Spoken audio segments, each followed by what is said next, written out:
9/2024 முதல் February 4, 2025 வரை தற்பொழுது ரோகிணி நட்சத்திரத்தில் ரிஷபராசியில் பிரவேசம் செய்யக்கூடிய குரு பகவான் சில நாட்களில் அக்டோபர் 9ஆம் தேதியை நெருங்கும் பொழுது மிருகசீரிட நட்சத்திரத்தில் பிரவேசம் செய்து அதிலே வக்ரகதியை பெறுவார்.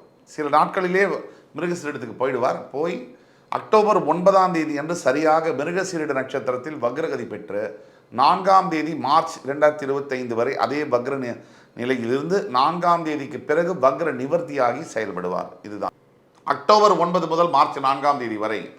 5ஆம் பார்வையாக கன்னி உங்களுடைய 6ஆம் இடத்தை பார்க்கும் பொழுது உங்களுக்கு சில தேவையில்லாத விரோதங்கள் வரக்கூடும். அதாவது வேலை செய்யக்கூடிய இடத்துலையாக இருக்கட்டும், வீட்லையாக இருக்கட்டும், சொந்தக்காரங்க மாதிரி, எஸ்பெஷலி ஒய்ஃப் ரிலேஷன் சைட்லேருந்து தேவையில்லாத வாக்குவாதங்கள், தேவையில்லாத விரோதங்கள் வருவதற்கான வாய்ப்பு 100% உண்டு.